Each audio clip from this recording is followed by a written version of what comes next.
Hoje, Boa pessoal, noite a todos os nossos companheiros. Que a paz do Mestre esteja com todos nós. E vamos fazer a nossa prece na atividade desta noite, unindo os nossos corações num só pensamento de amor, de entrelaçamento das nossas almas, dos nossos melhores sentimentos, para que possamos nos elevar até a equipe espiritual que orienta este nosso trabalho, todos esses nossos amigos, esses nossos anjos de guarda, esses espíritos protetores, que estão sempre ao nosso lado, quando pedimos ou quando eles se propõem a nos ajudar.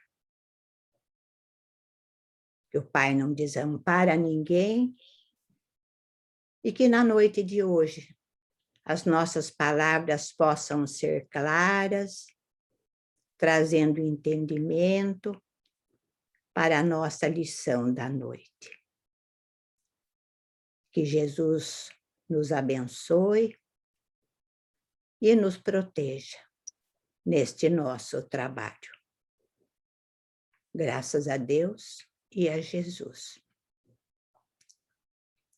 Antes de nós começarmos o texto que nos foi oferecido pela nossa dirigente, nós vamos fazer uma pequena introdução de uma história que tem ali no livro de Jesus no Lar, que fala sobre as explicações do mestre. O mestre estava conversando com os seus amigos, né, com alguns discípulos, na casa de Sara. O marido dela era o Benjamim. Eles eram criadores de cabras. E eles falando sobre a boa nova, a conduta das pessoas, para facilitar a edificação do reino de Deus aqui na Terra, e falando sobre a necessidade de algumas mudanças, de algumas renúncias a fazer, a Sara disse ao mestre que ela não entendia muito bem sobre essa edificação do reino de Deus no coração das pessoas, e essa renúncia que tinha que fazer, né? De desprezar certas coisas, porque ela era uma pessoa assim, muito apegada à sua casa, à sua família, aos seus filhos, e ela se magoava, se melindrava quando alguém falava alguma coisa sobre a casa dela. E ela não era capaz de fazer essa renúncia dessas coisas assim.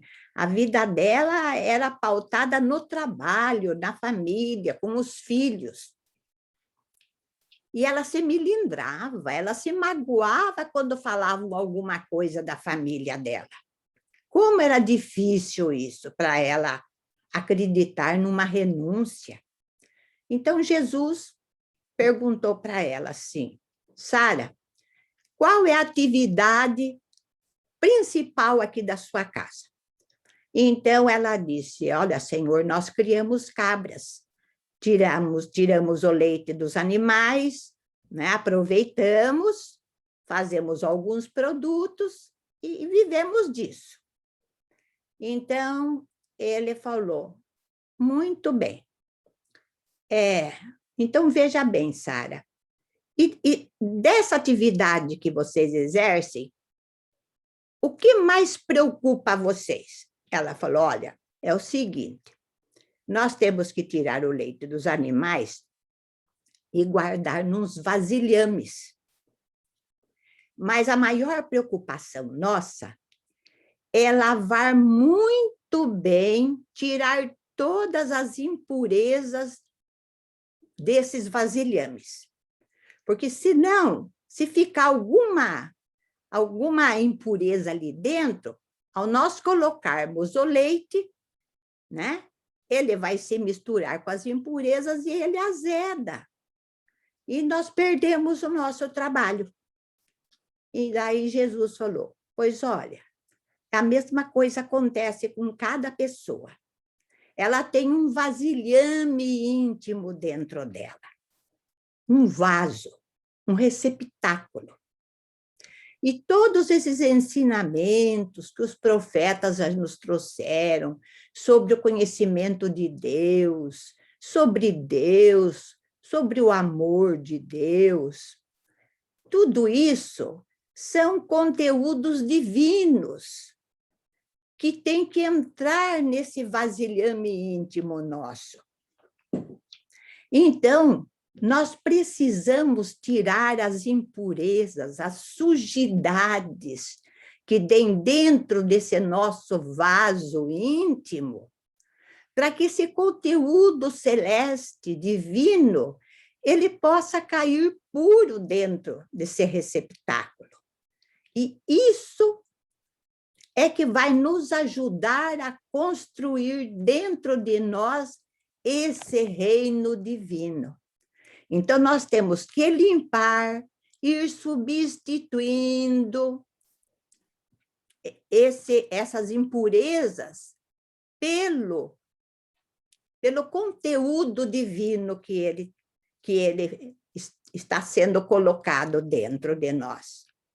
E nós temos que ir tirando as impurezas para que isso não se misture com as nossas imperfeições, né? Porque senão vai acontecer desse conteúdo, desse pão espiritual, ele misturar-se, esse alimento espiritual misturar-se, né, com as nossas imperfeições. E senão vai dar assim o vinagre da incompreensão e a ferrugem do orgulho. Bem, essa foi um pedacinho da história. E Jesus continua conversando com Sara. E agora nós vamos ler o texto. Não é só, né, do capítulo 147 do livro Pão Nosso. Mas agora despojai-vos também de todas essas coisas, da ira, da cólera, da malícia, da maledicência, das palavras torpes de vossa boca. Bem, então, na atividade religiosa, muita gente crê na reforma da personalidade, desde que o discípulo da fé se desligue de certos bens materiais. Um homem que distribua grande quantidade de rouparia e alimento entre os necessitados é tido a conta de renovado no Senhor. Contudo, isto constitui modalidade da verdadeira transformação, sem representar o conjunto das características que lhe dizem respeito.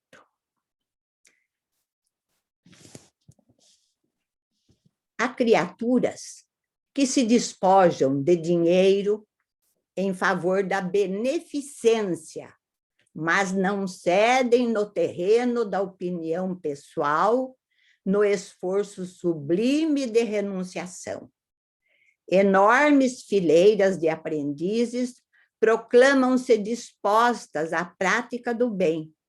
No entanto, exigem que os serviços de benemerência se executem conforme os seus caprichos e não segundo Jesus. Em toda parte, ouvem-se fervorosas promessas de fidelidade ao Cristo. Todavia, ninguém conseguirá semelhante realização sem observar o conjunto das obrigações necessárias. Pequeno erro de cálculo pode trair o equilíbrio de um edifício inteiro. eis porque, em se despojando alguém de algum patrimônio material, a benefício dos outros, não se esqueça também de desintegrar em derredor dos próprios passos os velhos envoltórios do rancor, do capricho doentio, do julgamento apressado ou da leviandade criminosa, dentro dos quais afivelamos pesada máscara ao rosto, de modo a parecer o que não somos. Então, este é o texto principal do nosso estudo. Então, nós vamos falar aquilo que nós entendemos, né, desse comentário que Emmanuel fez. Então, ele nos fala que todas as crenças religiosas, né, do mundo, elas pregam o desligamento de certos bens materiais. Elas falam do nosso respeito à religião, a Deus, ao amor, né?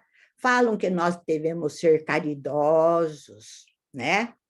E algumas falam que nós temos que nos desligar de algumas riquezas, fazendo doações, ajudando aquela religião, ou na construção de templos ou de igrejas, não é? Tudo isso a gente sabe que nós precisamos das riquezas e do dinheiro, né? E isso entusiasma as pessoas, os crentes, e eles fazem doações. Então, esses discípulos da fé, né, eles se acham, já que eles estão renovados no Senhor. Então, eles já estão merecendo a salvação e passam a vida, muitas vezes, se desligando desses bens, né, já com a esperança e com a mente lá no futuro, né, esperando a sua salvação, que isso possa ajudá-los. Então, aí Emmanuel nos fala dessa doação material, que é a beneficência e a benemerência. Bem, acontece que essa beneficência e essa benemerência, onde nós ajudamos com roupas, com remédios, com alimentos, em campanhas que às vezes nós participamos, né? É um caminho para nós nos aproximarmos das pessoas, para nós doarmos, às vezes, aquilo que a gente não usa mais, ou que já cansou de usar, não é mais útil para nós, ou então é uma coisa supérflua. Então, a gente vai atendendo os pedidos, né, das campanhas, ou particularmente quando a gente sabe que tem pessoas que precisam, né? Nas nossas famílias mesmo sempre tem aquelas pessoas que precisam da nossa ajuda, não é? Então, isso não é só fazer a caridade. A outra caridade é quando nós colocamos os nossos sentimentos nessa doação. Então, daí não é mais beneficência e benemerência, é algo mais. Quando nós envolvemos essa doação material num melhor sentimento nosso, no amor, na disposição para servir. Então, toda doação que nós fazemos, material ou não, Paulo entendia, né, que ela tem que vir envolvida de um outro sentimento, né? Mas porque esse outro sentimento é que vai fazer a nossa transformação íntima.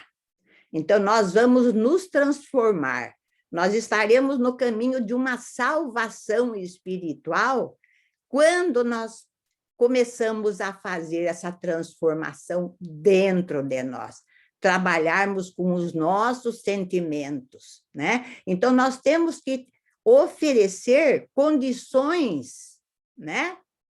E uma disposição para servir. Então, eu passo é o primeiro passo nosso para nós entrarmos nessa verdadeira transformação, né? E nós sabemos que Paulo já em outras falas, em outras cartas, ele fala da nossa transformação, da nossa mente, né? Que ele fala também sobre as palavras torpes da nossa boca, para nós prestarmos atenção naquilo que nós vamos falar para as pessoas. E nós temos que falar aquelas palavras que edifiquem as pessoas, que melhorem as pessoas e nós, em primeiro lugar, que estamos falando. Então, por isso que ele fala, né, que nós temos que nos despojar da ira, da cólera, da malícia, da maledicência e das palavras torpes da vossa boca. E lá no Evangelho, então, segundo o Espiritismo, no capítulo 15, especialmente ali entre os itens do 3 ao 7, a Kardec ali está comentando, né, orientado pelos espíritos, ele está comentando sobre a fé, sobre a esperança, sobre a caridade. E num trechinho, ali, né, na Caridade segundo São Paulo, fala que a caridade é a condição maior, ou é a única para a felicidade da vida futura, né? E Paulo também já usa, no final de um texto dele, que a caridade, né, essa caridade que vem junto com o sentimento, é um veículo para a nossa perfeição. Bem, então, ali no item 7 do Evangelho, fala, né, sobre qual é esses sentimentos que tem que envolver as nossas ações, os nossos pensamentos, sentimentos, palavras, ações, né? É a benevolência para com o próximo, a indulgência, né? Nós procurarmos entender o que está se passando com as pessoas, né? Não apontar os defeitos dela, ver por que ela age daquele jeito, né? Então, benevolência para com o próximo, indulgência e perdão. Então, nós temos que trabalhar com esse conjunto de qualidades do coração, para que haja essa verdadeira transformação íntima na nossa vida, né? E com isso a gente evoluir, crescer mais espiritualmente e auxiliando as pessoas. No capítulo 9 do Evangelho, do Bem-aventurados os mansos e os pacíficos, Jesus também, ele faz uma repreensão, né, em alguém que estava insultando, magoando, ou então ferindo, né? Tinha uma palavra chamada raca, né? Que queria dizer louco, né? E quando ela é usada com o propósito de desprezar a pessoa, então Jesus recriminou, repreendeu, né? Dizendo que aquela palavra ia contra a lei do amor e da caridade. Por isso que ele usou dessa repreensão severa com a pessoa. Bem, então nós vimos que nesse despojamento, né, do rancor, dos sentimentos de rancor, dos caprichos doentios, dos julgamentos apressados que nós fazemos das pessoas sem saber o que aconteceu direito, né?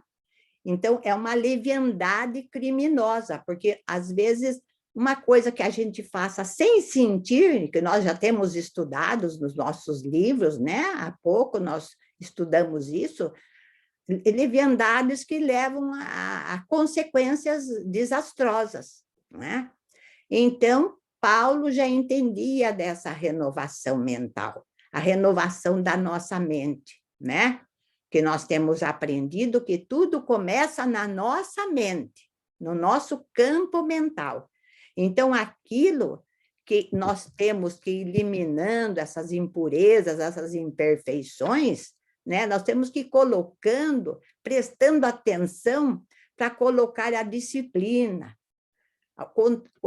colocar um controle no nosso, na nossa mente, naquilo que a gente pensa, naquilo que a gente fala, naquilo que a nossa língua depois expressa, né? Em palavras, porque tudo começa na mente. Então, a nossa conduta evangélica, né? Que é o resultado de tudo isso, começa, essa conduta evangélica, essa aprendizagem começa com a disciplina mental, né? Então, nós sabemos que a mente é a fonte geradora da vida, dela nascem as palavras, as ações, e esses nossos pensamentos, essas nossas palavras, né, ações, elas geram forças que influenciam no nosso destino, né? Nosso destino futuro, das outras vidas, e em todas as atividades da nossa vida. Então, nós já somos aprendizes do Evangelho, né? A Lúcia um dia nos falou que nós somos servidores, servidores de Jesus, não mais aprendizes. Mas a gente sabe que aprendiz nós vamos ser sempre, sempre, né? Aprendizes e servidores. Então, nós já aprendemos muita coisa na doutrina espírita, muito conhecimento, né? A gente não sabe em quantas vidas que nós já aprendemos isso. Como é que nós começamos? Então, se nós já começamos essa aprendizagem e nesta encarnação a gente entrou para a doutrina espírita, né? Quer dizer, achou um sentido na vida, então nós vamos continuar nessa aprendizagem, né? Vida após vida. Então, nós temos uma responsabilidade maior, porque a gente já sabe disso. Então, nós temos essa responsabilidade de dar um direcionamento nessas palavras, nos pensamentos e nas nossas ações. Quando a gente direciona, né, o que acontece? Nós vamos aprendendo, dando uma direção correta, nós vamos atrair outros espíritos e outras pessoas que pensam como nós. Então, nós vamos ficar nessa permuta de pensamentos, né? Nós entramos, às vezes, nos sentimentos das pessoas através do pensamento. A gente percebe, às vezes, o que ele está sentindo, né? O que ele está pensando, sem falar nada. Então, isso vai fazendo com que a gente tenha uma vida em abundância. Essa vida em abundância quer dizer que nós temos que manter esse equilíbrio, esse controle da mente. Se nós mantivermos com esse equilíbrio, nós vamos entrar nessa permuta com outras pessoas, que são atraídas também pelos nossos pensamentos, e nós pelos deles. E isso vai ficar sempre na nossa vida. Vai nos ajudar, né, a manter isso, e nós também, para que eles mantenham essa abundância. Então, essa é a abundância, é aquele pão espiritual, aquele alimento que a gente troca de um para o outro e que melhora a nossa conduta. E nesta vida em abundância, com esses pensamentos, sempre nos aproximando das outras pessoas e havendo essa permuta, nós estamos colaborando na construção de um mundo interior melhor, para nós que falamos, né? Porque tudo isso sai da nossa mente. Então, nós temos que ir substituir por aquelas impurezas, as nossas imperfeições. Então, isso nos ajuda a nós e a todos, né? E nós nos lembramos aqui no final das palavras trigo e joio. Então, essas palavras, as palavras trigo, né? São as palavras, os pensamentos que edificam, que auxiliam, que ajudam, esclarecem, consolam, né?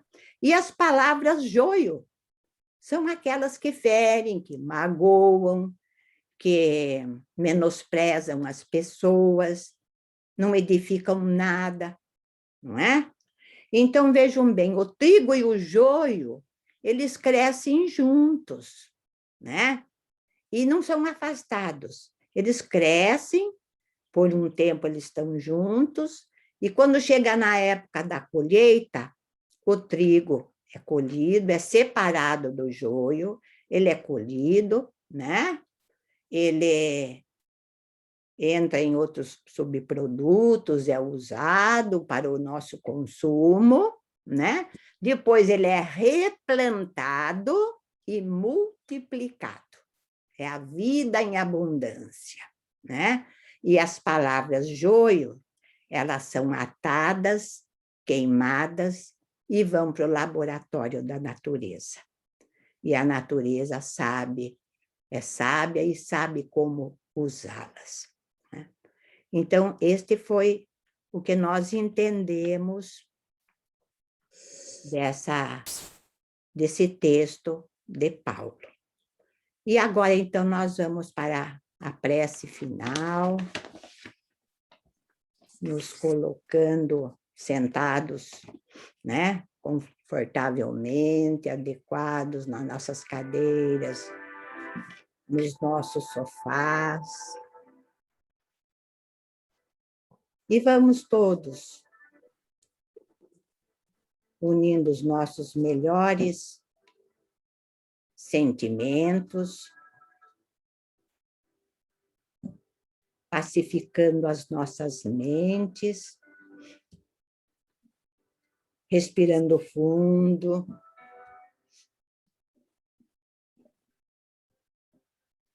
satisfeitos por termos concluído as nossas tarefas, as nossas atividades diárias,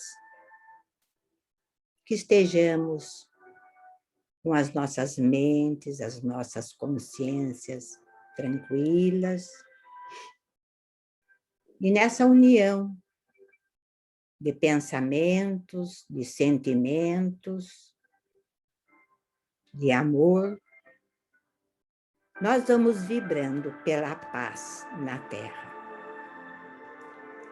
Vibremos por todos os dirigentes de todos os países, para que eles tenham boas intuições, né? Quanto à maneira de governar o povo, de instruir o povo para o estudo, para o trabalho e para a caridade. Vamos vibrando muito amor por aqueles que se acham presos em provas dolorosas.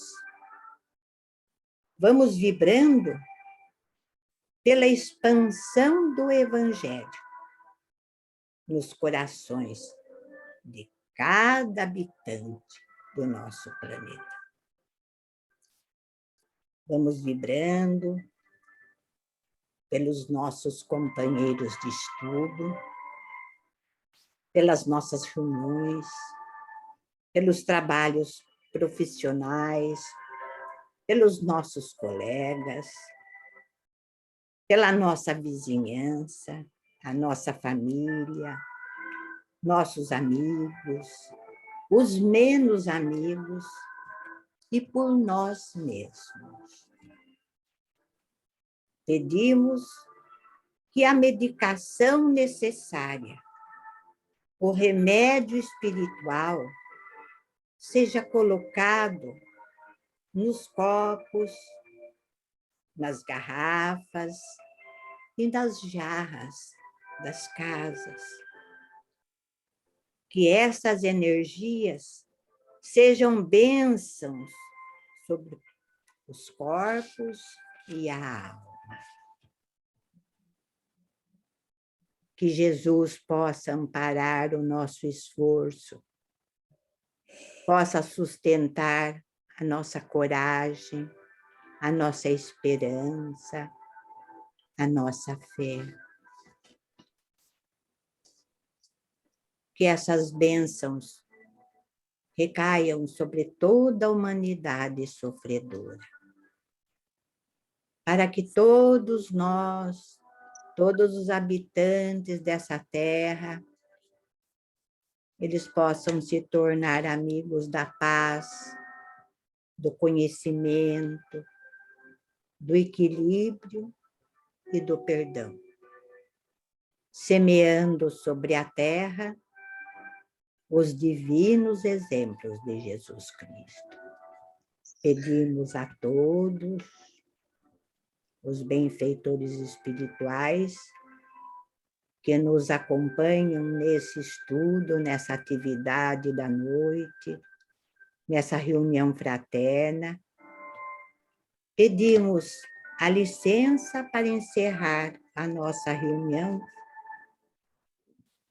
expressando aqui algumas palavras de Bezerra de Menezes, numa das preces que ele nos entregou. Que nós possamos fazer com que a nossa fé se eleve, a nossa esperança aumente, a nossa bondade se expanda e que o amor triunfe sobre todas as coisas. E assim, meus amigos, desejamos uma boa noite para todos, agradecemos o carinho e a atenção de todos vocês e desejamos a todos uma boa noite, um bom sono, muito amor nos seus corações. E assim seja. Graças a Deus.